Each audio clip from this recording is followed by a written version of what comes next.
Then there's new Treasury Secretary Tim Geithner. You got to hear this guy. This guy takes the cake for New World Order, man of the world, stooge in clip 22. My parents gave me, among many wonderful things, they gave me the important gift of showing me the world as a child. They took us to live in Zambia and Rhodesia, and then to India and to Thailand. And from those places, I saw America through the eyes of others. And it was that experience, seeing the extraordinary influence of America on the world, that led me to work in government. Now, what does that have to do with being Treasury Secretary in a time of depression? Unless he would like to bring the economy of Zambia to America, or the economy of Zimbabwe to America, or the economy of Thailand to America, I don't understand what this jerk is trying to say. I also showed my children the world as a child. And my son has become a diehard conservative. He didn't become a New World Order gooey-eyed liberal. So what in the world do his parents have to do with saving America from this meltdown? I haven't any idea what this man is talking about.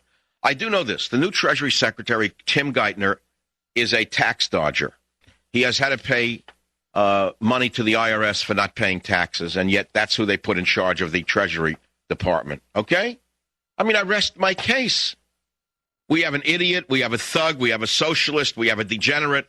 Everywhere you turn, there's another disgrace running the government, in my opinion. If you don't like it, it's too bad. We still have free speech. And you know what? I'm going to get even more vociferous in my opposition, not less.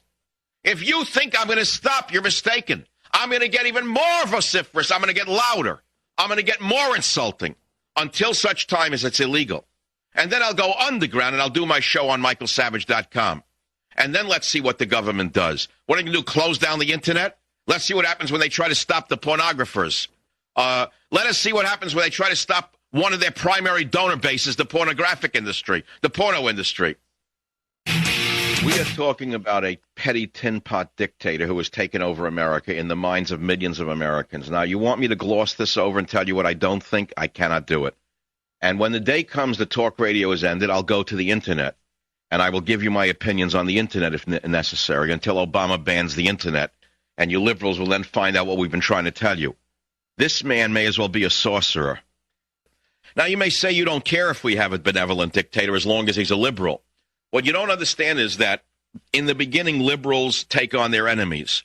And after they've eliminated their enemies, they take on their friends. And after they've taken on their enemies and their friends, they take you on. You don't understand that yet because you're very naive and you don't know history. I do know history, and I'm not naive. And I'm reluctant to even use the word President Obama because I don't feel as though he is my president. And I'll say that point blank. I don't feel as though he's my president. I feel he's the president of some other entity. That's how I feel, because he did not speak to the American people. Moreover, who did he make his first enemy? Was it the Hitler of our time who said the Holocaust doesn't exist? No. Was it Osama bin Laden who he said he would hunt down? No. Who was it? It was a conservative talk show host who he sees as his worst enemy. If that doesn't put a chill through your spine, then you yourself don't deserve to live in America, in my opinion. You look at history and you find out what happens when men have absolute power, and you'll see what could happen here. And if you think you're immune, you're mistaken.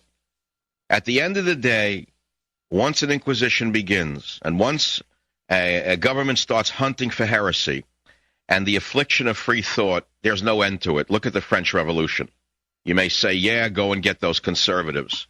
I warn you that if you let this tin pot dictator become an absolute dictator without any criticism whatsoever, you'll have the equivalent of the Inquisition, and you'll have a government hunting for heresy and heretics, and you'll have a government hunting for the affliction of free thought.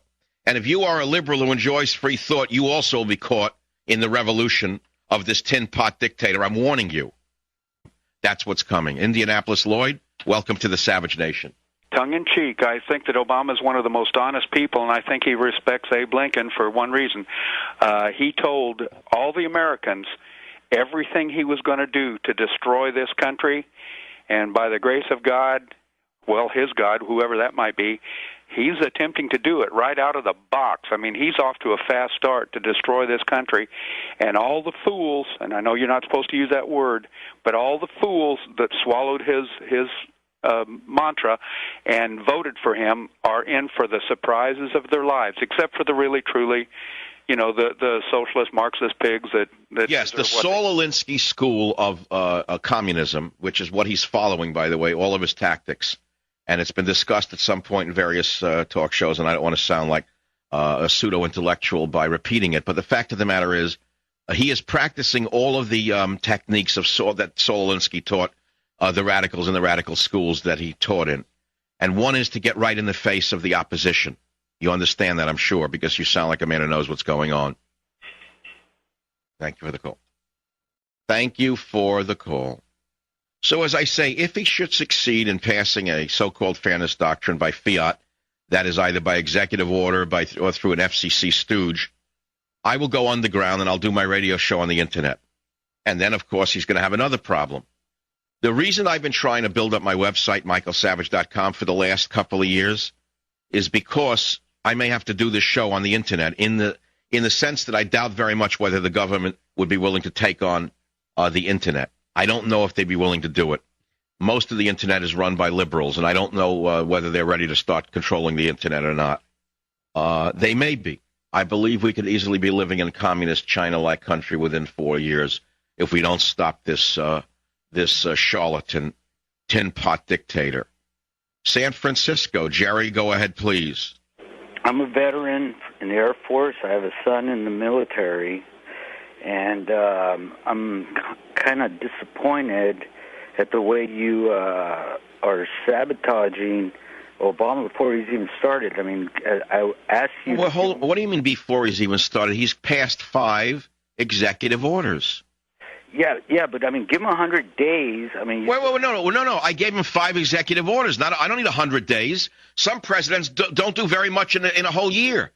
This man passed 5 executive orders in about a week. Doesn't that worry you that he's acting like a dictator? He's acting like a leader that he is. Please give him a chance. Whoa, what do you mean he's acting like a leader? You mean all leaders are necessarily good and they're all necessarily freedom-loving? All leadership is good? I feel more comfortable with him in office as opposed to George W. Bush, who I voted for. What do you like about him speaking to the Arab street before the American street? What do you like about that? He's uniting the country, and he's. Whoa! What do you mean the Arab street is part of our country?